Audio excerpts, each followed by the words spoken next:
नमस्कार, लक्षवेधीमध्ये आपल्या सगळ्यांचं स्वागत। मी प्रसाद काथे। महाराष्ट्रात कांद्याचा प्रश्न पेटलाय।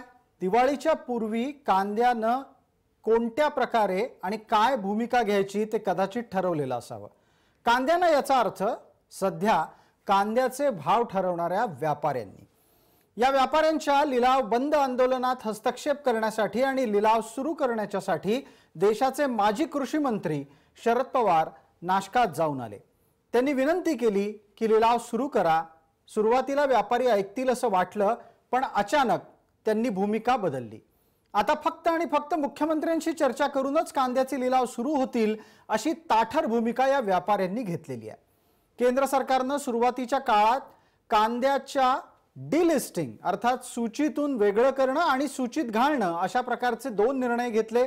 या दोन्ही प्रकारच्या निर्णयांमुळे जीवनावश्यक वस्तूंच्या यादीतला कांदा एकदा आत एकदा बाहेर झाला। त्याचा अर्थातच व्यापारावर अत्यंत थेट परिणाम झाला। त्याच्या जोडीला साठवणूक आणि निर्यात या दोन्ही निकषांवर कांद्याच्या बाबत पुन्हा पुन्हा धोरणं बदलली गेली। कांद्याच्या बाबतचं धोरण तसं पाहिलं तर ग्राहक धार्जिण आहे आणि ते कृषी अर्थात शेतकरी धार्जिण नाही। ज्या वेळेला कांद्याचे भाव वाढतात त्यावेळेला ग्राहकाला परवडत नाही या नावाखाली ओरड सुरू होते। प्रत्यक्षात वाढलेल्या भावाचा फायदा शेतकऱ्यापर्यंत पोहोचत नाही का याच्यावर फार कमी वेळा चिंतन होतं। भूतकाळामध्ये कांदा मुळा भाजी अवघी विठाई आमची असा उल्लेख सापडतो। गरिबाचं अन्न म्हणून कांदा आणि भाकरी सांगितली जाते।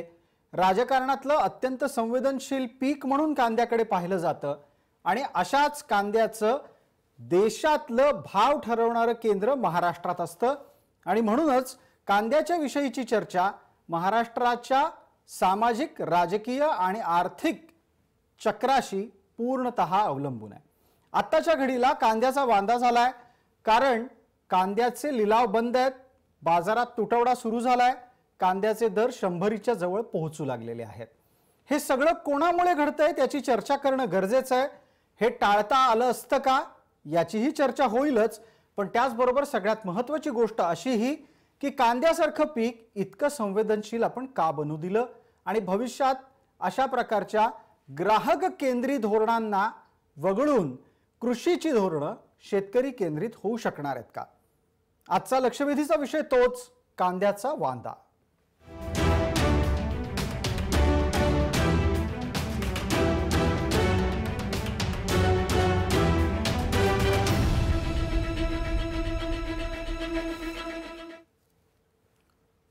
या चर्चेत आपल्याबरोबर सहभागी होणाऱ्या मान्यवरांचा आपल्याला परिचय करून देतो। आपल्या सोबत आहेत कांद्याच्या व्यापाऱ्यांचे प्रतिनिधी संदीप लुणावत, त्याचबरोबर शेतकऱ्यांचे प्रतिनिधी आपल्या सोबत आहेत हंसराज वडगुळे, आपल्यासोबत भारतीय जनता पार्टी आणि राष्ट्रवादीचे प्रतिनिधी आहेत, भाजपाकडून पाशा पटेल आहेत, विकास लवांडे आहेत राष्ट्रवादीकडून आणि कांद्याचे अभ्यासक आहेत शिवनाथ जाधव। सर्व मान्यवरांचं या चर्चेमध्ये स्वागत। सगळ्यांना माझा आवाज पोहोचत असेल अशी अपेक्षा आहे।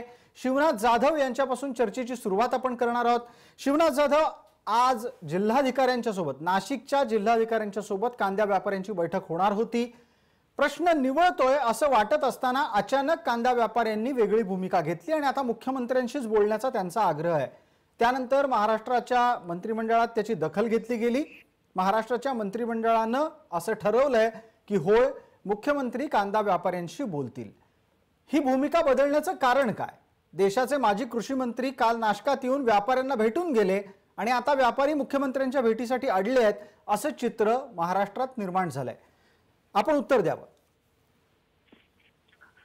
विषय असा आहे, कालच्या दिवशी या मोठं नेतृत्व करणारे आदरणीय पवार साहेब नाशकामध्ये येऊन काल शेतकरी खूप मोठ्या अपेक्षेने त्यांच्याकडे बघत होते, परंतु त्यांनी जो काही प्रश्न हाताळण्याचा प्रयत्न केला त्याही गोष्टीला व्यापाऱ्यांनी एक तिलांजली दिल्यासारखा उद्योग केला आणि व्यापाऱ्यांचा आजही दिसतो आहे की आम्ही मुख्यमंत्र्यांशी बोलू, पवार साहेबांशी बोलू, अन्य कोणाशी बोलू, कलेक्टर साहेबांशी बोलू, परंतु या गोष्टीने होणार नाही आणि अशा गोष्टी जर ते करत असाल तर ते चुकीचं आहे।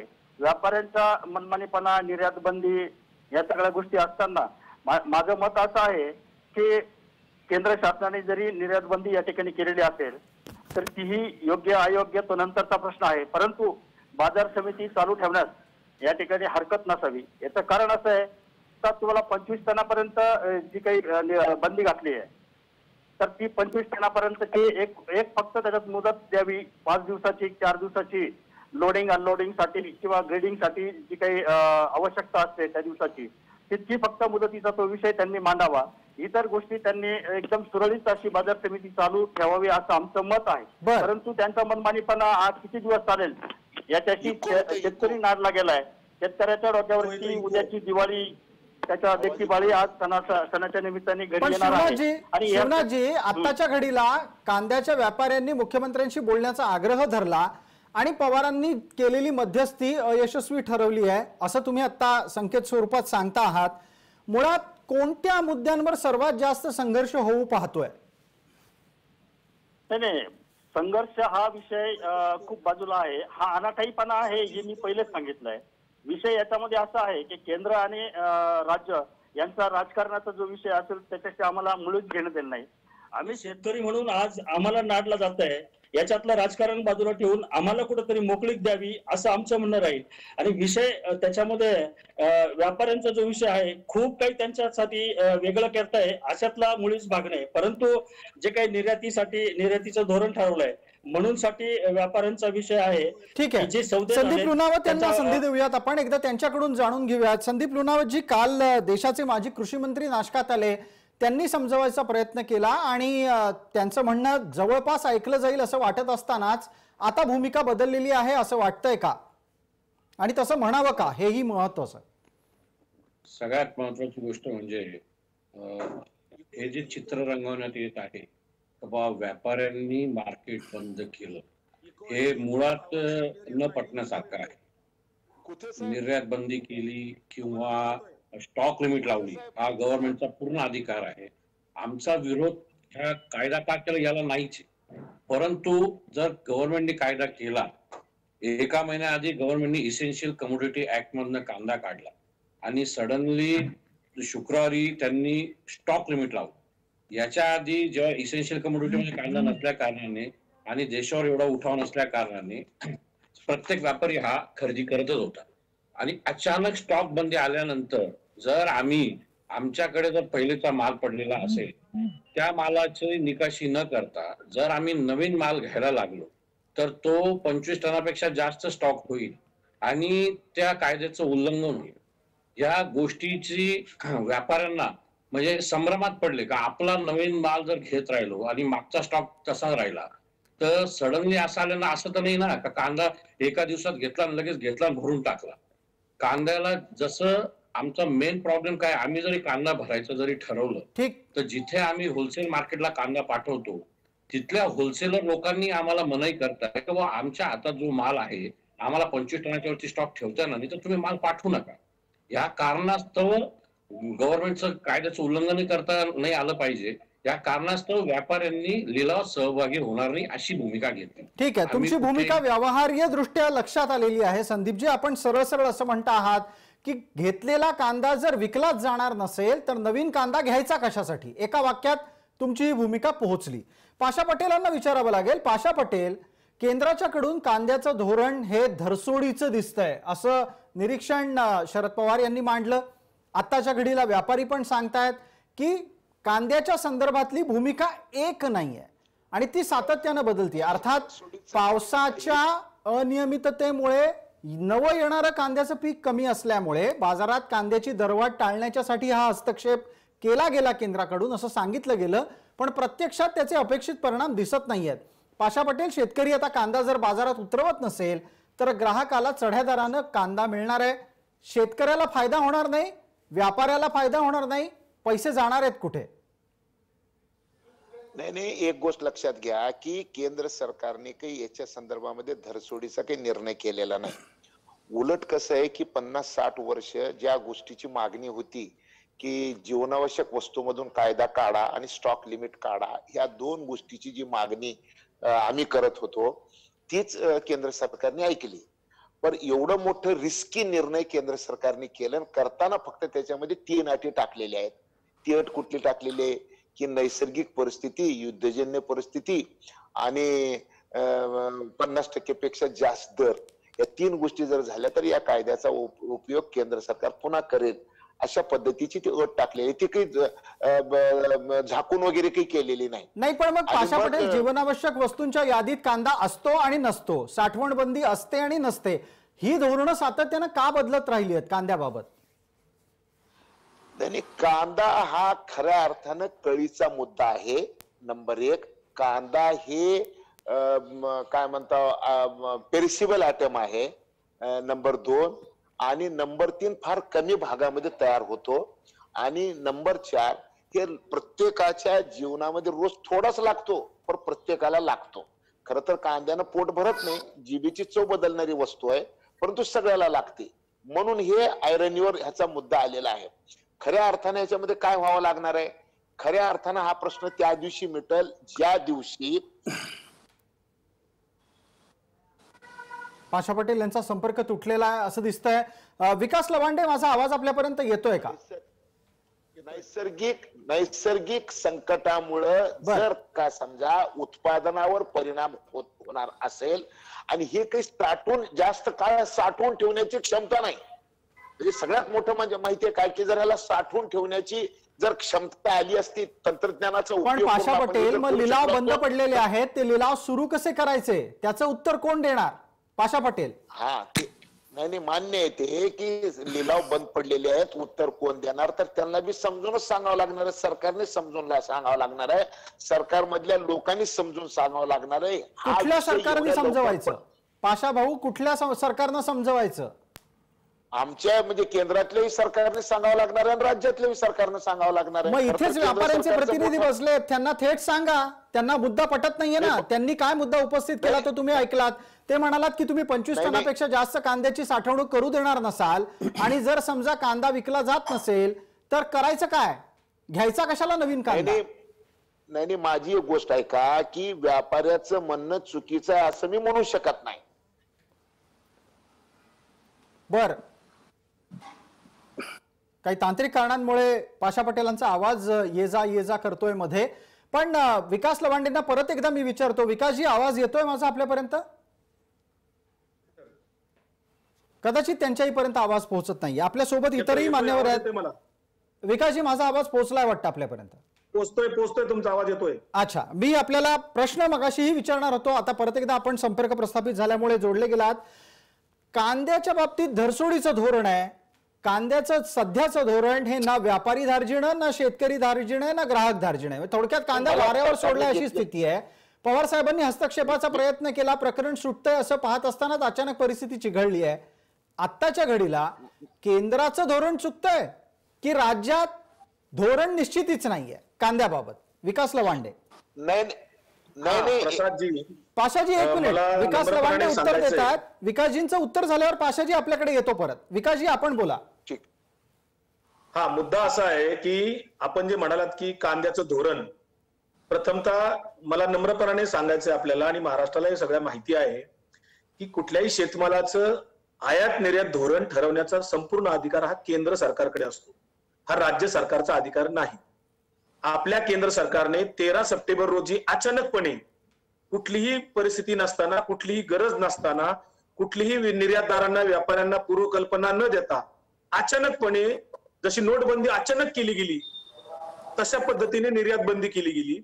आणि निर्यात बंदी करताना त्यांना हे लक्षात पाहिजे की जीवनावश्यक वस्तू कायदा याच्यातनं कांदा उघडला असेल तर पुन्हा त्या व्यापाऱ्यावर किंवा निर्यात बंदी करणाऱ्यावर, निर्यातदारांच्यावर हा वस्तू जो नियमन कायदा आहे त्याच्या संदर्भातला कायदे पुन्हा तिकडे लागू होत नाहीत. हे विसरून त्या ठिकाणी व्यापाऱ्यांच्यावर कायदे किंवा धडक कारवाया करण्याच्या संदर्भात इकडे सुरू झालं. मला कळत नाहीये की निर्यात बंदी करण्याची गरज काय होती, आणि मग केंद्राने निर्यात बंदी करताना त्या संबंधित घटकांशी कुठली पूर्व चर्चा केलेली नव्हती आणि काही गरज नसताना केली नाही. आणि म्हणून 14 सप्टेंबरला दुसऱ्या दिवशी जेव्हा नोटिफिकेशन आलं तेव्हा निर्यातदारांनी जो कांदा खरेदी केलेला होता ते कंटेनर जहाजामध्ये तिथे पडून तिथे राहिले निर्यात बंदरावर. आणि अशा पद्धतीनं त्या निर्यातदारांचंही नुकसान झालं, व्यापाऱ्यांचंही नुकसान झालं आणि शेतकऱ्यांनाही अपेक्षित जो बाजार मिळणार होता तोही मिळू शकला नाही. आज सगळे निर्यातदार प्रचंड अडचणीत आलेले आहेत, व्यापारी सुद्धा अडचणीत आलेले आहेत.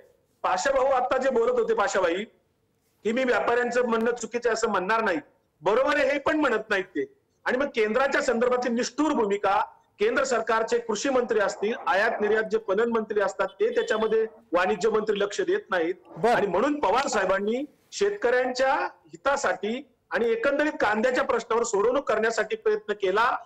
तिथे शेतकरी घटकांची किंवा व्यापारी घटकांची मिटिंग घेतली आणि केंद्र सरकारला एक स्पष्टपणाने त्या ठिकाणी त्यांनी पत्र लिहिलंय. आता त्याच्यामध्ये ते निर्यातदारांनी सगळ्यांना घेऊन लवकरच ते सगळ्यांना भेटणार आहेत, केंद्रातल्या अधिकाऱ्यांना आणि मंत्र्यांना, आणि त्याच्यातलं मार्ग काढण्यासाठी पवार साहेब निश्चितपणे प्रयत्न करतायत. राज्य सरकारचं मी मध्ये थांबून एक आपल्याला प्रश्न विचारतोय, तुमचाच मुद्दा आहे, मी तुमच्याच मुद्द्यावर एक प्रश्न उपस्थित करतो आहे केंद्राच्या संदर्भातलं. विकास लवांडे, एक मिनिट, माझा प्रश्न ऐका. मी आपल्याला एक प्रश्न विचारू इच्छितो आहे. कदाचित विकास लवांडेंना माझा आवाजच पोहोचत नाही असं दिसतंय. विकास लवांडेंना मला एक प्रश्न विचारायचा होता, त्याचं उत्तर आपण एकदा प्रयत्न करूयात पाशा पटेल यांच्याकडूनही घेण्याचा, पण तत्पूर्वी एकदा संदीप लुणावत यांच्याकडे जाऊ. संदीपजी, केंद्रानं जर समजा तुमच्याशी चर्चा केली असती, तुम्हाला जर विचारलं असतं की निर्यात धोरणाच्या बाबतीत निर्णय काय घ्यायचा आहे, साठवणुकीच्या संदर्भातले काय निर्णय घ्यायचे असते, तर काय फरक पडला असता? व्यापाऱ्यांची भूमिका त्यावेळेला मांडली गेली असती आणि त्यांनी काही धोरणं बदलली असती असं तुम्हाला वाटतंय का?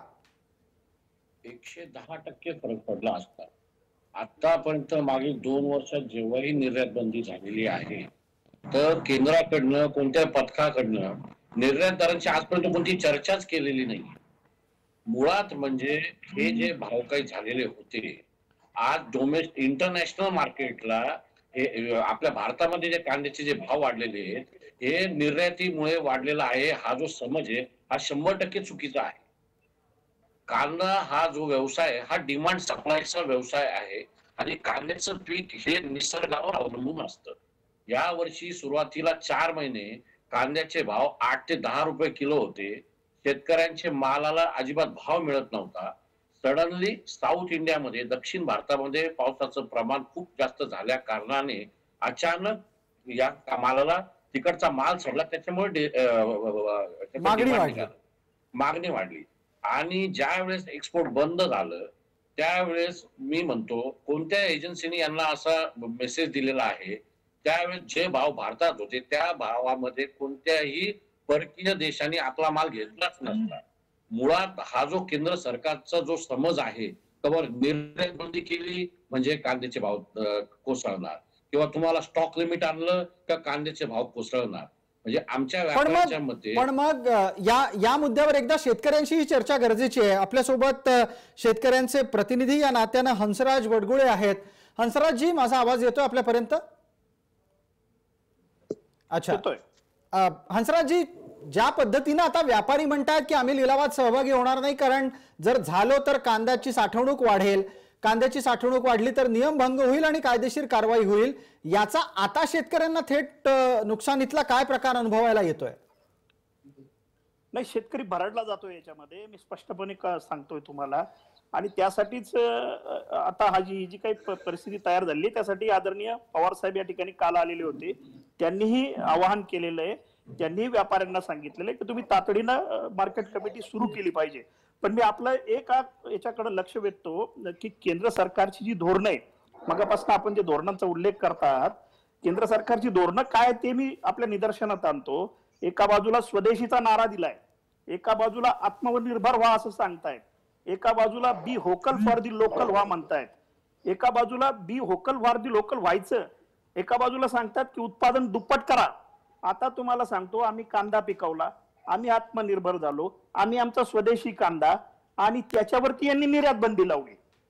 जेव्हा शेतकऱ्याला 2 पैसे मिळायला लागले तेव्हा, जेव्हा 300 रुपयांनी कांदा विकला गेला जून महिन्यामध्ये, माझ्याकडे रिसीट्स आहेत आता, त्या वेळेला केंद्र सरकारचं कुठलं पथक आलं नाही. बरं, तुम्ही आम्हाला निर्यात बंदी लावता आणि तिकडनं कांदा आयात करता. कुणाकडनं आयात केले मागच्या काही काळांमध्ये? तुमच्याकडे त्याचं रेकॉर्ड आहे. अगदी पाकिस्तान सारख्या शत्रू राष्ट्राकडून सुद्धा आयात केल्याची उदाहरणं आहेत. बरं, आमच्या वेळेला निर्यात बंदी, तुम्हाला तिकडनं आयात. बरं, आयातीला निर्बंध नाहीत, आयातीला स्टॉक लिमिट नाही, तो कितीही आयात होऊन दे, परंतु आम्हाला मात्र स्टॉक लिमिट. दुसऱ्या बाजूला इन्कम टॅक्सच्या धाडी टाकण्याचा फार्स केला जातो. बरं. जेव्हा जेव्हा कांद्याचे भाव शेतकऱ्याला 2 पैसे मिळायला लागले की इन्कम टॅक्सच्या धाडी पडतात व्यापाऱ्यांवरती. ती प्रशासकीय बाब आहे, तिच्यामध्ये आम्हाला जायचं नाही. तुम्ही दाढी टाका, आणखी काय करा, परंतु या दाढी आमचे पैसे वाढायला लागले, 2 पैसे शेतकऱ्याला मिळायला लागले, त्यावेळेस कसं काय पडतात? आणि त्या दाढींचं पुढे काय झालं? आतापर्यंत एखादी श्वेतपत्रिका आपल्या चॅनलवर एकदा दाखवायला सांगा या लोकांना. केंद्र सरकार आताच्या घडीला आताच्या घडीला आपल्या सोबत केंद्राचे प्रतिनिधी या नात्यानं पाशा पटेल आहेत, त्यांना विचारावं लागेल. पाशा भाऊ, 2 मुद्दे आले. पाशा भाऊ, 2 मुद्दे आले. व्यापाऱ्यांचं थेट म्हणणं असं होतं की निर्णय घेण्यापूर्वी संबंधित घटकांना तुम्ही एकदा विश्वासात घ्यायला पाहिजे होतं. हंसराजी, 1 मिनिट ऐका. हंसराजी सांगतायत की हे सगळी धोरणं युद्धजन्य परिस्थिती आणि नैसर्गिक आपत्तीचा अधिकार केंद्राने राखलेला आहे. आता बिहारची निवडणूक म्हणजे युद्धजन्य परिस्थिती आहे का? ते मला त्यांना विचारायचंय. ठीक आहे. 300 रुपयाचा कांदा गेला त्यावेळेस ते कुठे गेले होते? हंसराजी, 1 मिनिट. पाशा पटेलांना प्रश्न विचारतोय, एकदा त्यांचं उत्तर ऐकूयात. व्यापारी आणि शेतकरी यांचं धोरण निश्चितीच्या बाबतीतलं जे वेदना स्वरूपातलं कथन आहे ते तुम्ही ऐकलं. पाशा पटेल, सरळ सरळ मुद्दा असा आहे, निर्णय घेताना संबंधित घटकांना विश्वासात घेत नाही केंद्र सरकार. आणि दुसरी गोष्ट, ज्या शेतकऱ्याला त्याचा लाभ पोहोचू शकतो त्या शेतकऱ्यालाही विचारत नाही, त्यालाही भविष्यात कसा लाभ मिळेल या दृष्टीने पावलं टाकत नाही. पाशा पटेल, एककल्ली पद्धत दिसतेय का केंद्राची?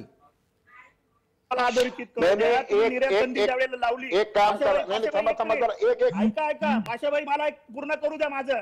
ज्या वेळेला तुम्ही निर्यात बंदी लावली, तुम्ही आंध्र बेंगळुरूचा कांदा तुम्ही निर्यात बंदीतून आता त्याला सूट दिली, तिकडनं चालतो आंध्रा कर्नाटकचा. महाराष्ट्र भारताचा भाग नाही का? महाराष्ट्राला सापत्य वागणूक का? कशासाठी असं? हंसराजी, आपलं म्हणणं पोहोचलंय. माझं म्हणणं एवढंच आहे की हंसराजी, थोडं मागे टेकून बसा, आरामात पुढे येऊ नका, कारण तुम्ही दिसायला नीट दिसत नाही आहात. पाशा पटेल उत्तर देतायत. हंसराजी ऐका. दिवाळीच्या पाशा पटेल बोलतात. हंसराजी ऐका जरा.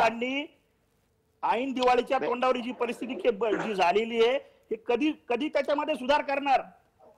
नाही, ऐका जरा. आता मी काय म्हटलं की केंद्र सरकारने जो निर्णय केला तो कुठल्याही घटकाला न विचारता केला, या मान्याशी मी एकमत आहे. अजिबात कोणाला विचारलं नाही. नंबर 1.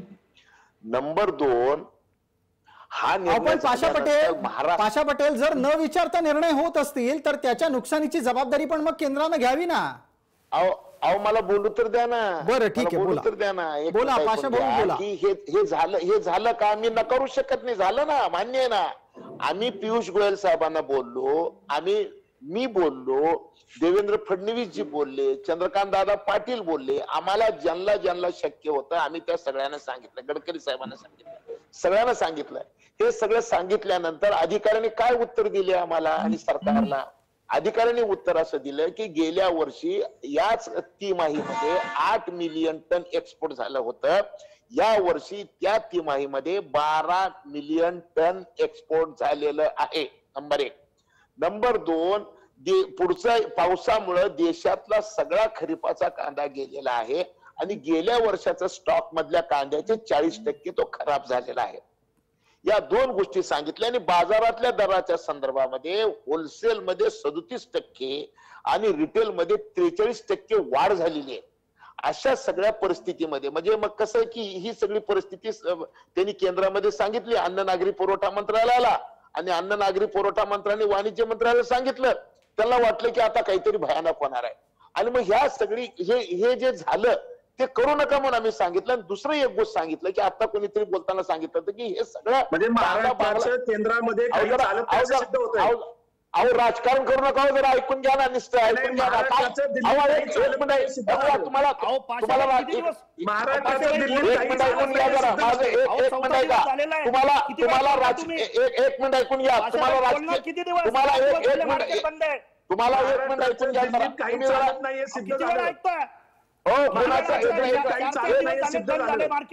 तुम्हाला राजकारण करायचंय का? विषयाची चर्चा करायची, राजकारण करायचंय. मी तुम्हाला 1 मिनिट आहे का, मी तुम्हाला इकडे का ओळखते, मी माझं नीट ऐकून घ्या. मी काय महाराष्ट्राचं दिल्लीत काही चालत नाही सिद्ध झालं. अहो तो खूप झालं तुमचं. जर ऐकून घ्या जरा. कोणाचं चालतं न चालतं बघूत नंतर आपण. विषय कुठे आहे, तुम्ही चालले कुठे यार काहीतरी कमी करायला. एक मिनिट ऐकून घ्या, तुम्हाला चर्चा कांद्याची करायची आहे का? तुम्हाला एक मिनिट ऐकून घ्या जरा, एक मिनिट का तुम्हाला जर इकडे का एक मिनिट ऐकून घ्या जरा, एक मिनिट का तुमच्या काळात तर कांद्याला मारले होते शरद पवार साहेबांना नाशिक मध्ये गेल्यानंतर. तुम्ही काय शिकवतो आम्हाला?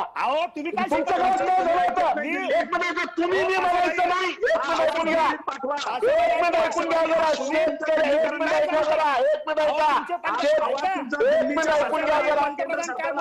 शेतकऱ्याच्या प्रश्नावर राजकारण करायचं नाही.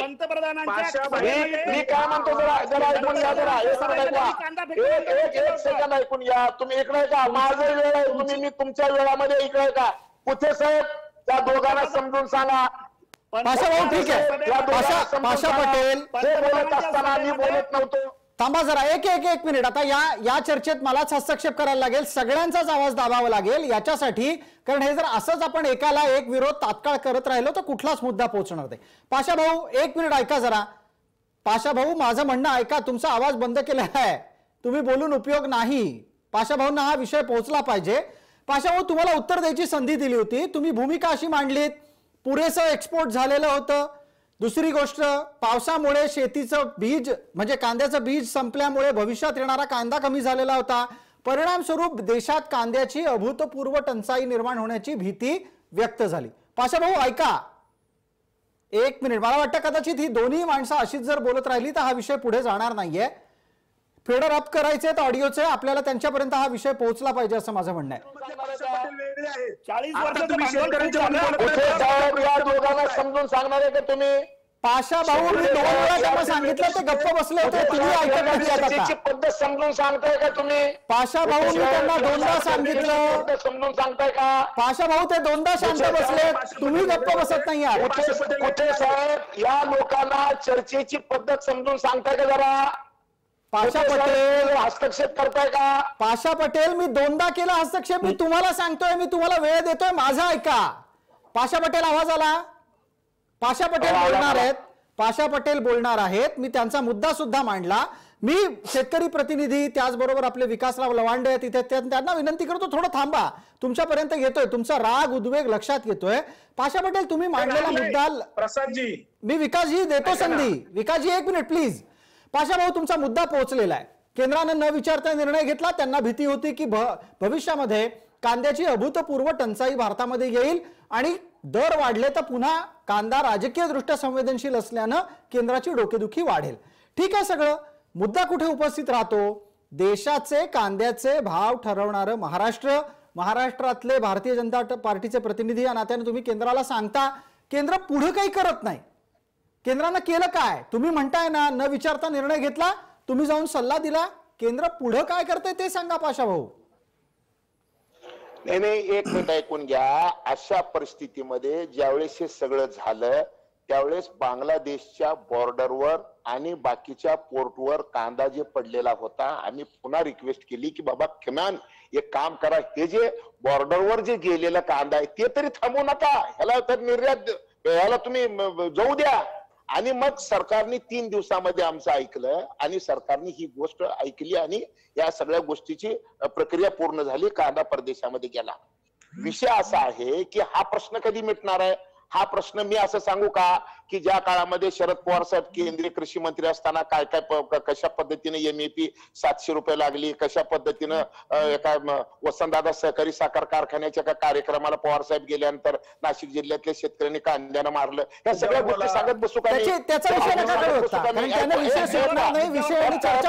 ऐकून घ्या, ह्यांना दोघांना समजून सांगता तुम्हाला सांगतो भरकटवू नका. माझं इकडे का माझं तुम्हाला म्हणणं असं मार्ग काय काढायचा आहे?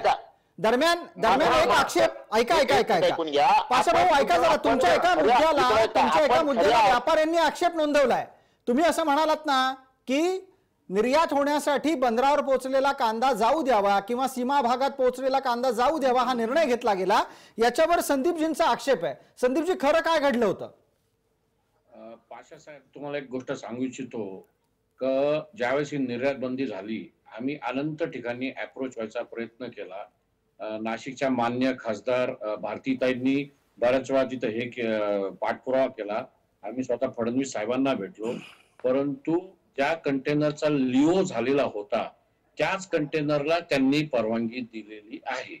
आणि मोजका 350-400 ट्रक जर बांगलादेशला उभे असतील आणि समजा कंटेनर 300 होते, त्याच्यातले मोजून 50 ते 60 ट्रक ज्यांचा लिओला कायद्यानुसार तुम्ही अटकूच शकत नाही, त्याच ट्रक फक्त गेल्या आणि ते तेवढेच कंटेनर फक्त इकडून गेले. मग संदीपजी, जो उरलेला कांदा होता तो परत मार्केटमध्ये आला का सडून तिथेच फेकून द्यावा लागला? काय झालं? उरलेल्या कांद्यापैकी जेवढा माल बॉर्डरवर होता त्या मालातला माल सगळीकडे तो माल पसरून अजूनही तो सडलेला माल विकला गेलेला नाहीये.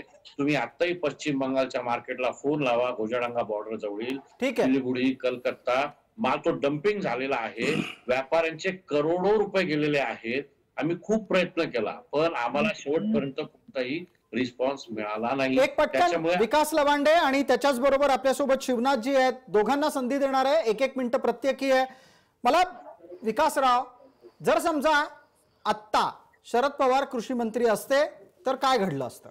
निर्णय काय झाले असते? नाही, मुळात पवार साहेब जर मुख्यमंत्री असते, कृषी मंत्री असते, कृषी मंत्री असते तर पवार साहेबांनी अशी अचानक बेधडकपणे मोघमपणे धोरण कुठलंच आखलं नसतं. पवार साहेब पूर्णपणे चौरस अभ्यास करून निर्णय घेत असतात. ते धोरण करते म्हणून संबंध भारताला परिचित आहेत. आपत्कालीन प्रसंगी सुद्धा पवार साहेबांचे निर्णय किंवा धोरण सल्ला सगळ्या सरकारने आतापर्यंत घेतलेला आहे. अशी अचानक झोपेतून उठून निर्यात बंदी त्यांनी कधीच केली नसते. नंबर 2, इथे शेतकऱ्यांना आता कोरोनाचं संकट असताना, अतिवृष्टीचं संकट असताना शेतकऱ्यांना जो काही 4 पैसे मिळणार होते ते शेतकऱ्यांचे पैसे मिळणारे पवार साहेबांनी असं त्यांना त्यांच्या दुखावर मीठ चोळलं नसतं. नंबर 2, तिसरी गोष्ट, आता जे पाशा पटेल बोलतायत हे जुने शेतकरी नेते पाशा पटेल वेगळे होते, ते मी त्यांना ऐकत होतो. पण हे पाशा पटेल हे भाजपचे प्रवक्ते आहेत. हे भाजपच्या प्रवक्त्यासारखं बोलतात शेतकऱ्यांच्या नावाखाली. हे अजिबात शेतकऱ्यांचे राहिलेले नाहीयेत. यांना दुःखही कळत नाहीये. आणि हे जर म्हणत असतील की आम्ही शेतकऱ्यांचं गाऱ्हाणं केंद्राला मांडलं, फडणवीसांनी मांडलं, चंद्रकांत पाटलांनी मांडलं, हे निव्वळ बिहारच्या निवडणुकीसाठी धोरण आखलं आणि त्याच्यामध्ये ते फसलेले आहेत. केंद्राचे कृषी मंत्री कोण आहेत हे देशाला आणि राज्याला माहिती नाही. फक्त पियुष गोयल माहिती आहेत वाणिज्य मंत्री, कारण ते सगळं धोरण ठरवतायत. कृषी मंत्री बिहारचा अँगल काय? पटेल, विकासजी, हा बिहारचा अँगल काय काढलाय? बिहारच्या निवडणुकीचा कांद्याच्या धोरणाच्या निश्चितीच्या बाबतीत संबंध काय? संबंध आहे ना, ग्राहकांना कांदा तिथे स्वस्त मिळावा हे त्यांचं त्याच्यामध्ये अंदाज होता. तो त्यांना कदाचित असं वाटत असेल की महाग जाईल कांदा आणि मग ग्राहक जे मध्यमवर्गीय लोक जे आहेत, नोकरदार वर्ग आहे, यांना कांदा जर महाग मिळाला, खायला लागला तर आपल्याला कदाचित निवडणुकीत त्याचा फटका बसेल हे त्यांना वाटत होतं, म्हणून त्यांनी ते केलेलं आहे. ठीक आहे, याचं उत्तर पाशा पटेल देतील. पाशा पटेल, कांद्याचं धोरण आधीच व्यापारी धार्जिणं होतं का असा प्रश्न होता, आता ते राजकारण धार्जिणं सुद्धा झालंय का असा आक्षेप आहे? नाही, 1 मिनिट ऐकून घ्या. संबंधित जे म्हणतात की पहिल्याचे पाशा पटेल वेगळे होते आणि आत्ताचे पाशा पटेल वेगळे आहेत, तर माझं डीएनए हे कधी तपासलं मला माहिती नाही. नंबर 1. नंबर 2, नाही आता मी मी तोंड सोडलो ना, मला कृपा करून मला तोंड सोडू देऊ नका. माझी तुम्हाला विनंती, हात जोडून मी तुम्हाला काय म्हणालोय, मी तुम्हाला हात जोडून विनंती करलोय की मलाही तुमचे कपडे 1 सेकंदामध्ये काढता येतात. मी पुन्हा काय म्हणालो, मी 1 मिनिट ऐकून घ्या जरा, 1 मिनिट ऐकून घ्या जरा, 1 मिनिट. अरे मला बोलू दे ना जरा, मला बोलू द्या जरा. तुम्ही अरे तुम्हाला कोण बोलवलं मध्ये? कुठे अगदी देतोय कुठे साहेब? तुम्ही जी चर्चा, 1 मिनिट ऐका हंसराजजी, एकदा पाशा पटेलांना भूमिका मांडू द्या. जे प्रश्न विचारले त्याची उत्तरं बोलू द्या जरा. पाशा पटेल यांच्याकडून घेतो आहे. हंसराजजी, तुम्हाला संधी मिळेल, तुम्हाला देतो बोलायला. पाशाजी, पटकन मुद्द्यावर जरा समजून सांगा जरा. पाशाजी मुद्द्यावर या, मी थांबायला सांगितलंय त्यांना. पाशाजी मुद्द्यावर या पटकन. 10 वर्ष शरद पवार साहेब कृषी मंत्री असताना किती वेळेस निर्यात बंदी झाली, किती वेळेस मिनिमम एक्सपोर्ट प्राइसचा वापर करून किती वेळेस 700 MEP करण्याचं पाप त्या काळामध्ये झालं, ते तुम्ही सांगताय का? नंबर 1. नंबर 2 ऐकून घ्या जरा, ऐकून घ्या. नंबर 2 नीट ऐकून घ्या. मी काय म्हणालोय, मी आता एक गोष्ट बोललो. काय बोललो मी आजच्या चर्चेमध्ये? चालू यांना सांगावं, यांना सांगावं जरा. नाही मला सांगता का बरं याला? एक मिनिट थांबा जरा. काय होतंय, वारंवार शब्दाला शब्द भिडत जातात, वेळेला वेळ जातो आहे आणि मुद्दा पुढे सरकत नाही. असंही बरोबर नाही. मला इथेच या वादात हस्तक्षेप करावा लागेल आणि चर्चेला एक जाहिरातीची विश्रांती द्यावीच लागेल, कारण शब्दाला शब्द भिडत राहिला तर मुद्दे पुढे जाणार नाहीत, उत्तरं सापडणार नाहीत. अशा प्रकारची चर्चा करण्यात अर्थ नाही. आपण पटकन परत येतोय लक्षवेधीच्या पुढच्या भागात आणि त्यात प्रयत्न असा असेल प्रश्नाला उत्तर शोधायचा.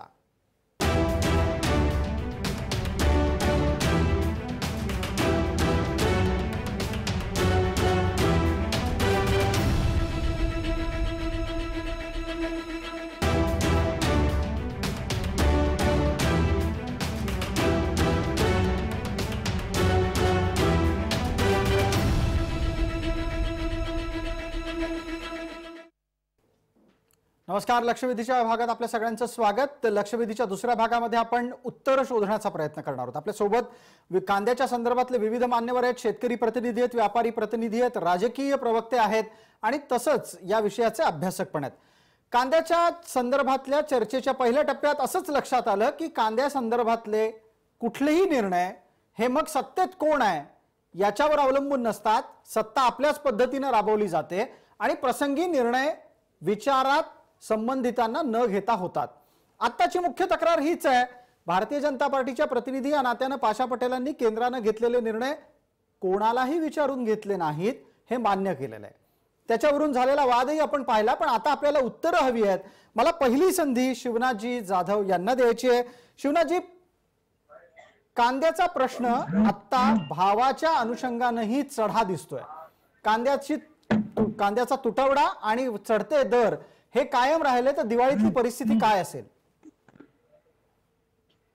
मला मूळ मुद्दा असा सांगायचा आहे की कांद्याचा तुटवडा हा विषय हा कुठून येतो हेच मला कळत नाही. मुळात आमच्या बाजार समित्या, नाशिक जिल्ह्यातील 26 बाजार समित्यांमध्ये आत्ताची आवक आणि गेल्या 4 महिन्यापूर्वीची आवक याच्यात तशी तफावत आहे. परंतु ही नैसर्गिक तफावत आज निसर्गाने आणली.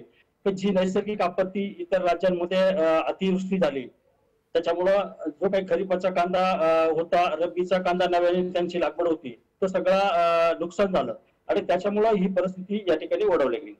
मुळात 267 लाख मेट्रिक टन हा रब्बीचा खरीपाचा कांदा या ठिकाणी उत्पादित होतो आणि इतका मोठा प्रमाणात कांदा उत्पादित झालेला असताना त्या ठिकाणी निसर्गाने त्या ठिकाणी त्याची खराबी वाढवली आणि तो कांदा 35 ते 40% इथपर्यंत त्याचं नुकसान झालं आणि म्हणून कांद्याचा शिवनाथजी आताच्या घडीला बाजारात जो तुटवडा आहे म्हणून दर चढलेले आहेत हे उत्तर दिलं जातं. शेवटच्या ग्राहकाला मिळणाऱ्या कांद्याचा दर चढण्याचं कारण काय आणि हे सगळं व्यापाऱ्यांचं षडयंत्र आहे की सरकारचं अपयश आहे? सरकारला मुळात शहरी भागातील लोकांना कांदा संतुलन भावात मिळाला पाहिजे असं त्यांचं धोरण असतं आणि ते आम्हालाही त्याच्याशी फारसं घेणं देणं आहे अशातला मुळीच भाग नाही. परंतु ते संतुलन राखताना कुठंतरी शेतकऱ्याची पिळवणूक होते का याच्याकडेही धोरण ठरवताना, निर्यातीचं धोरण ठरवताना किंवा व्यापाऱ्यांच्या बाबतीत धोरण ठरवताना सरकारने तसं स्टॉक लिमिट किंवा कांद्याचं उत्पादन क्षमता किती आहे याचा अभ्यास पहिले करून आणि त्याच्यावरती निर्णय घेतला पाहिजे. परंतु हे कुठल्याच घटकाला त्या ठिकाणी सामील न करता जे निर्णय घेतात ठीक आहे. तो मुद्दा आलाय मगाशी. पटकन पाशा पटेल 30 सेकंदात उत्तर आहे, मध्ये कोणी आपल्याला अडवणार नाही, त्यामुळे कृपया थेट मुद्द्यावर या. वाद सुरू होत झालाय तो कांद्याचे दर वाढल्यामुळे आणि लिलाव थांबल्यामुळे. आता याच्यातून मार्ग कसा काढायचा? ग्राहकाला त्याचा फायदा कसा मिळाला पाहिजे, म्हणजे चांगलं उत्पादन ग्राहकाला स्वस्तात कसं मिळेल आणि व्यापाऱ्यांनाही त्यांच्या व्यापारातला नफा टिकून व्यवसाय सुरळीत कसा करता येईल? आता याच्यामध्ये एक गोष्ट आहे की केंद्र सरकारला आम्ही अशी विनंती करत आहोत आमच्या पद्धतीनं. महाराष्ट्रामध्ये व्यापाराला सूट दिली पाहिजे. एका दिवशी जर 100 ट्रॅक्टर जर कांदा आला तर 300 टन होत्या, मग 25 टनापेक्षा जास्त तुम्ही ठेवायचं नाही असं जर म्हणलं असे व्यवहार होत नसतात. त्याच्यामुळे एक गोष्ट अशी आहे की संकट काळ आहे का सूर्यप्रकाश इतकं संकट काळ आहे, अशा संकट काळामध्ये नवीन काहीतरी विचार करण्याची गरज आहे. खऱ्या अर्थानं हा प्रश्न जो तयार झालाय ना तो म्हणजे पाशा भाऊ तुम्ही साठवण बंदी काढा असं सांगणार आहात, बरोबर आहे? नाही ऐकून घ्या जरा. मी काय म्हणतो की ह्या विषयावर तर मी कोणाच्याही म्हणजे मी शेतकरी आहे, मी शेतकऱ्याच्या प्रश्नावर लढणार आहे. माझी भूमिका स्पष्ट आहे. माझी भूमिका आज सुद्धा मी तुम्हाला सांगतो, माझी व्यक्तिगत जर भूमिका जर तुम्ही ऐकणार असाल तर माझी भूमिका काय आहे. माझी भूमिका अशी आहे की जे 3 विधेयक केंद्र सरकारने आणलेले आहेत त्यामध्ये ज्या घोषणा झालेल्या आहेत त्या गोष्टीच्या मागे सरकारने हटता कामा नये. नंबर 1. नंबर 2, पुन्हा एक ओळ लक्षात घ्या. हा प्रश्न जर सोडवायचा असेल, मला एक गोष्ट सांगतो मी, आज समजा आमचा पक्ष, उद्या दुसऱ्याचा पक्ष, परवा तिसऱ्याचा पक्ष, जन बसतील त्यांना या पद्धतीने विचार करणार आहे. म्हणून मला काय म्हणायचंय, मला एक गोष्टीची विनंती करायची आहे की काय विनंती करायची आहे की जर का समजा नैसर्गिक संकटामुळे कांद्याचे दर वाढले आणि कधी नाही ते शेतकऱ्याला 2 पैसे जर मिळणारे असतील तर मग कुणी ह्याच्यामध्ये हस्तक्षेप करू नये. का तर कमी पैशामध्ये ज्यावेळेस पीक विकत असतो त्यावेळेस सरळ मुद्द्यावर या ना. पाशा भाऊ सरळ मुद्द्यावर या. साठवण बंदी हटवायची का नाही हटवायची ते सांगा. इकडे का मी सरळ मुद्द्यावर येऊ लागलोय. माझा मुद्दा हेच आहे की जेव्हा भाव पडतात तेव्हा कोण जास्त देता येत नाही, परंतु जेव्हा 5 वर्षाचं नुकसान काढायचं एखादी वर्ष जर येत असेल तर त्या वर्षी आडवं कोण येऊ नये हे सूर्यप्रकाश इतकं सत्य आहे. ठीक आहे, याच्यासाठी काय व्हावं लागणार आहे विकासजींना. ठीक आहे, पाशाजी मुद्दा लक्षात येतोय. विकासजी त्याचा प्रतिवाद करतील. विकास लवांडे बोलतात. पाशाजी 1 मिनिट. विकास लवांडे बोलतात, एकदा ऐकूयात. अहो इतरांना संधी द्या. देणार हंसराजजी देतोय संधी. वेळेची मर्यादा प्रत्येकाला पाळावी लागणार आहे. विकासजी आपण पटकन बोला. हंसराज तुमच्यासारखं वागत नाही, मी लक्षात ठेवा. हंसराज तुमच्यासारखं नाही वागत नाही. प्रसादजी, आता सरळ पाशाभाई पटेल यांनी कबुली दिलेली आहे की केंद्र सरकारचं धोरण चुकलेलं आहे, निर्यात बंदीचा निर्णय चुकलेला आहे. व्यापाऱ्यांना, मोठ्या व्यापाऱ्यांना 25 टन साठवणुकीची परवानगी, छोट्या व्यापाऱ्यांना 2 टनाची परवानगी. म्हणजे एवढा कांदा तर 1-2 शेतकऱ्याकडे असतो. म्हणजे फक्त पाशाभाई स्पष्ट म्हणत नाही की केंद्र सरकारचं धोरण चुकलेलं आहे. पैसा येत असताना त्याच्या आधी बोलले विकासजी. केंद्र सरकार आले हे स्पष्टपणे बोलत नाही. विकासजी त्यांनी स्पष्ट भूमिका मांडली. बोलत नाही, चालत नाही. पाशा पटेल स्पष्टपणे ही भूमिका मांडतायत विकासजी की केंद्राचं धोरण कोणालाही विचारात न घेता ठरलं आणि ते चुकीचं आहे. फक्त मी त्यांना हे विचारतोय की साठवणुकीचा नियम हटवणार आहात का? शेतकऱ्यांचे नेते असतील तर ते रस्त्यावर उतरतील. हा पुढचा मुद्दा आहे.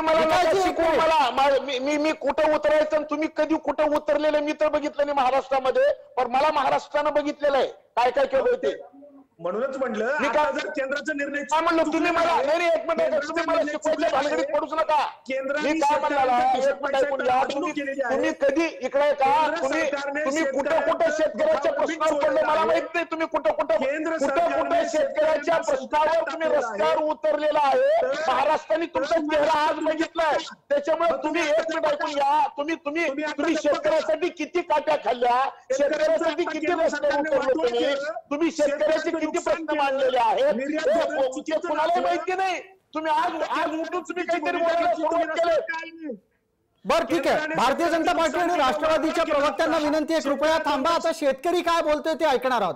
विकासजी शेतकरी प्रतिनिधी या नात्यानं आपल्या सोबत हंसराजजी आहेत, ते बोलणार आहेत. त्यांचं म्हणणं ऐकावं लागेल, शेतकऱ्याचं म्हणणं दोघांनीही ऐकावं. राजकीय भूमिका आपल्या आहेत समोर.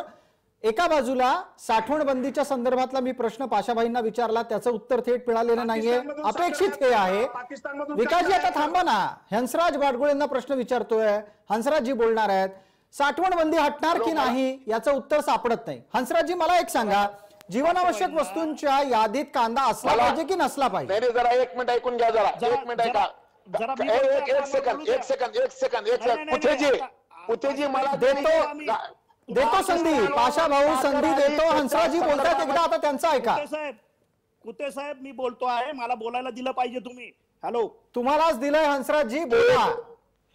हा मला पाकिस्तानमधून साखर जी आली त्याच्या एका ओळीत मला उत्तर द्यायचं साहेब. ही पद्धत आहे का? पाशाभाईंना तुम्ही थांबा. पाशाभाई थांबा जरा. बरं, बाय द वे सगळ्या मान्यवरांना सांगतो, अहो कांद्याच्या सारखा माझ्या आडनावाचा पण वांदा करू नका. प्रसाद काथे माझं नाव आहे. जमलं तर तेवढं आडनाव घेत राहा नीट. ठीक आहे, मुद्द्याला येऊयात आपण. हंसराजजी आपण बोला. मला पाशाबाईंना एक सांगायचं आहे की तुम्ही जे आदरणीय पवार साहेबांच्या अनुषंगाने जो उल्लेख केला, तर तुमच्या माहितीसाठी पाशाबाई सांगतो की 5-6 वर्षापूर्वी ज्या वेळेला मोदी साहेब नाशिकला आले होते त्यावेळेला मी माझ्या सहकाऱ्यांना घेऊन त्यांच्या सभेमध्येच एक आंदोलन केलं होतं कांद्याचं. सगळ्या महाराष्ट्राने बघितलेलं आहे ते. आणि त्यावेळेला कांद्याच्या प्रश्नाकडे आम्ही त्यांचं लक्ष वेधून घेतलं होतं. आदरणीय पंतप्रधान महोदयांनी भूमिका मांडली होती. ती भूमिका फक्त मी इथं सांगतो.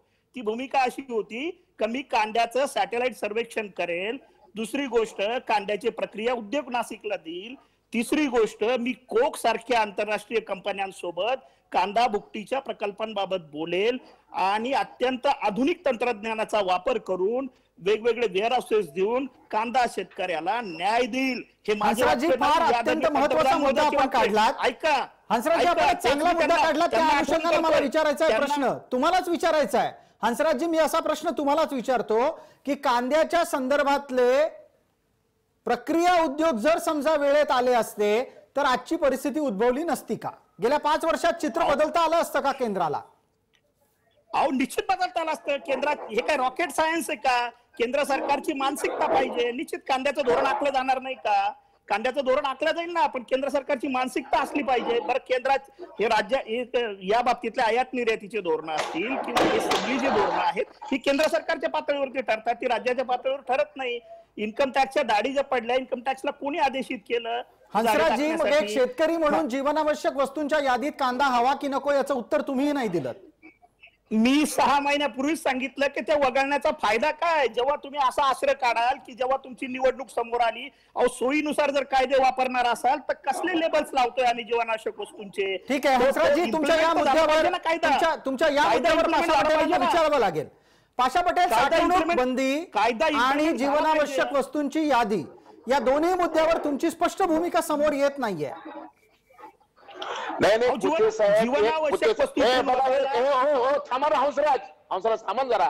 कुठे साहेब, एक गोष्ट लक्षात ठेवा, खूप दिवसानंतर केंद्र सरकारने एक निर्णय केला की कांद्याला जीवनावश्यक वस्तूच्या कायद्यातून काढलं, नंबर 1. आणि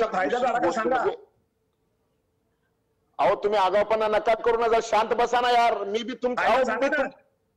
मी काय सांगायला, जरा शांत ऐका ना, जरा शांत बसा. तुम्ही नंतर बोला ना, तुम्हाला काय बोलायचं ते. तुम्ही काय समजलं स्वतःला? तुम्ही एक मिनिटाचं तुम्ही चर्चेत कुठे यांना चर्चेत कशाला आणलं हो तुम्ही? पवार साहेबांचे प्रतिनिधी आहेत, चर्चा होईपर्यंत पवार साहेबांचे प्रतिनिधी आहेत, त्या पक्षाचे प्रतिनिधी आहेत, विकासजी असणार चर्चेमध्ये. आता कुणालाही बोलू देणार नाही. असले उसने शेतकऱ्याचे प्रतिनिधी आणून तुम्ही चर्चेचा सत्यानाश करताय. या लोकांना मुंबई माहिती नाही, काही माहिती नाही. आणि असे कधी नाही, महाराष्ट्राने कधी न बघितलेलं, त्याला काही शेतीतलं कळत आहे, अशी माणसं चर्चेमध्ये येऊन जर बसले तर चर्चेचं वातावरण होणार आहे. ही काळ्या दगडावरची पांढरी रेग आहे.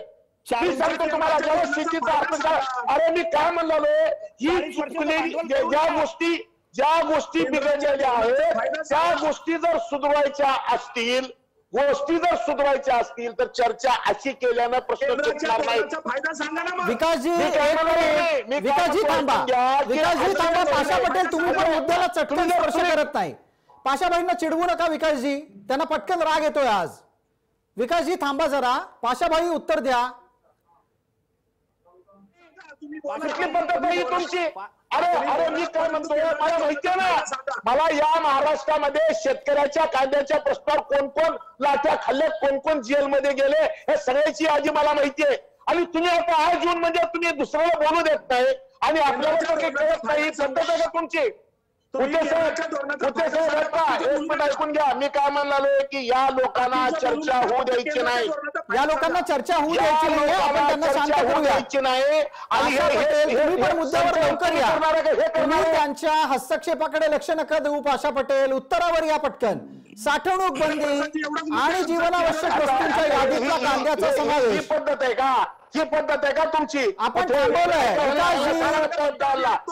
याला जास्त कळतं ना, याला जास्त कळतं. बघा यांना संस्कार तुम्ही बोलत असताना मी येत नाही. तुम्ही महाराष्ट्र बघतोय. कुठे? हो महाराष्ट्र बघतोय ना, मला माहितीये महाराष्ट्र बघतोय म्हणून सांगतोय. मला सगळ्या प्रश्नाचे भांडवल वारंवार करू नका, आता ते थांबवा. केंद्राच्या धोरणाचा फायदा सांगा. ठीक आहे, विकास लवांडेंचा प्रश्न पोहोचला असेल. विकासराव थांबा जरा. पाशाभाऊ, केंद्राच्या बदललेल्या धोरणाचा फायदा सांगा असं मगापासून विचारलं जात आहे. माझी विनंती आहे तुम्ही पटकन उत्तरावर आलात ना, आता कोणी तुम्हाला डिवचायला येणार नाही मध्ये.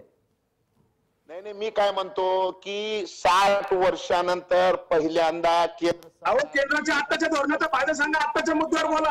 एक मिनिट विकासजी, आता तुम्ही असं जर मध्ये मध्ये आलात तर परत विषय डायव्हर्ट होतो. त्यांना सांगणार आहे का तुम्ही? मी त्यांना थांबायला सांगितलं. काम करतो आपण. संचलन करते पाशा पटेल आणि विकास लवांडे, पाशा पटेल विकास लवांडे यांचे आवाजच आता थांबवावे लागतील, कारण तुम्ही असेच जर शब्दाला शब्द लावत राहिलात विषय नाही सुटणार आहे. मला पुढच्या वक्त्याकडे जाऊन त्याचं उत्तर शोधायचा प्रयत्न करू द्यात. आपल्या सोबत शेतकऱ्यांच्या प्रश्नांचे आणि कांद्याच्या प्रश्नाचे अभ्यासक आहेत. त्यांना मी आता शिवनाथजींना प्रश्न विचारतोय. शिवनाथ जाधव, प्रश्नांची उत्तर सापडणं गरजेचं आहे. साठवणूक बंदीचा मुद्दा आहे आणि दुसऱ्या बाजूला जीवनावश्यक वस्तूंच्या यादीतून कांद्याला ठेवणं न ठेवण्याचा मुद्दा आहे. आता काय करायला पाहिजे पटकन सांगा. वेळेची मर्यादा आहे, लक्षात ठेवा. 30 सेकंद आहेत तुम्हाला. आता विषय असा आहे की केंद्राने साठवणूक मर्यादा जी घातली व्यापाऱ्यांच्यासाठी ती मर्यादा त्या ठिकाणी हटवली पाहिजे. दुसरी गोष्ट, निर्यात बंदी तुम्हाला काढता येत नसेल तर काढू नका, परंतु देशावरती जितका काही माल आता व्यापाऱ्यांचा जाणार आहे त्याच्यासाठी मर्यादा लावण्याचं कारण नाही, कारण देशातीलच लोक ते कांदा खाणार आहे तर त्याला मर्यादा लावण्याचं कारण नाही आहे. दुसरी गोष्ट, जो काही माल जितका शिल्लक आहे त्याचं सर्वेक्षण त्या ठिकाणी सरकारने करावं आणि त्याचं नियोजन त्या पद्धतीने केलं पाहिजे. नवीन येणारा कांदा आणि लागवड होणारा कांदा याचं सर्वेक्षण होणं सर्वात महत्वाचं आहे आणि त्याच्यावरती त्याचं धोरण ठरवणं हे सरकारने केलं पाहिजे, तरच त्याचं धोरण व्यवस्थितपणे राबवलं जाईल. अन्यथा ही साठेमारी. व्यापारी प्रतिनिधी या नात्याने प्रश्न मला संदीपजींना विचारायचा आहे. व्यापारी प्रतिनिधी या नात्याने संदीपजींना माझा प्रश्न आहे. संदीपजी, मुख्यमंत्र्यांशी चर्चा करून निर्णय सोडवणार किंवा आपला निर्णय बदलणार अशी भूमिका का घेतली आपण आणि याच्यासाठी काही कालमर्यादा आखली आहे का? सर्वात प्रथम एक गोष्ट सांगू इच्छितो की आम्ही कोणत्याही प्रकारचं पत्र दिलेलं नाहीये आणि काल पवार साहेबांसमोर पण जी चर्चा झाली त्याच्यात आम्ही ही शासनाला आणि केंद्राला हीच विनंती केलेली आहे की बाबा 25 टनाची मर्यादा आखून आम्ही पुढची खरेदी करू शकत नाही आणि आम्ही कोणत्याही कायद्याचं उल्लंघन करायचं काही आम्हाला म्हणजे काही कारण नाही. तर जर तुम्ही आम्हाला जर असं आश्वासन देत असाल तर आम्ही तुमच्यावर कोणतीही कारवाई करणार नाही असं आम्हाला जर देत असेल तर आम्ही या मिनिटाला मार्केट चालू करायला तयार, म्हणजे मार्केटमध्ये लिलावात सहभागी होण्यास तयार आहोत. थोडक्यात काय संदीपजी, तुमचं म्हणणं असं आहे की तुम्हाला कायदेशीर संरक्षण हवंय, 25 टनाची मर्यादा काढून टाकायला हवी आणि तुम्हाला मुख्यमंत्र्यांच्याकडून अशा प्रकारच्या प्रकरणातलं हस्तक्षेप प्रकारची भूमिका हवी आहे. म्हणजे थोडक्यात काय, तर मुख्यमंत्र्यांनी तुमच्या पाठीशी उभं राहावं अशी अपेक्षा आहे. विकास लवांडे, पटकन 30 सेकंदात. हे सरकार, मुद्दा असा आहे, साठवणुकीची मर्यादा राज्य सरकारने घातलेली नाहीये, केंद्र सरकारने घातलेली आहे. बरोबर आहे, जीवनावश्यक वस्तू. बरोबर आहे विकासजी, मी प्रश्न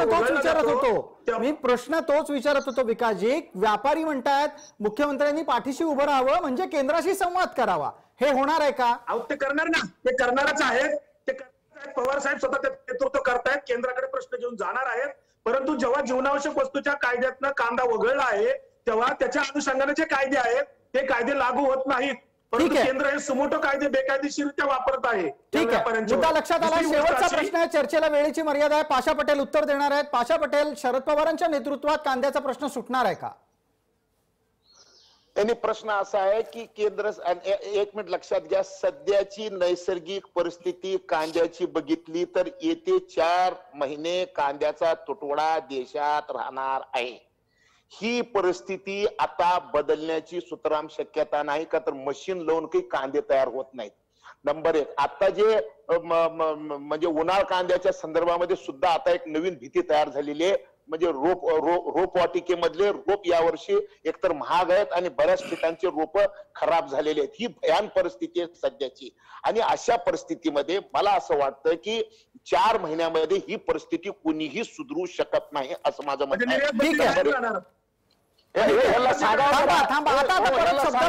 वाद वाढवण्यात अर्थ नाहीये. मला ही चर्चा थांबवावी लागते. वेळेची मर्यादा आहे. कृपया आपण सर्व मान्यवर या चर्चेत सहभागी झाल्याबद्दल मी सगळ्यांचेच आभार मानतो. चर्चा इथेच थांबवतो. ताज्या बातम्यांसाठी आपण पाहत रहा फक्त जय महाराष्ट्र.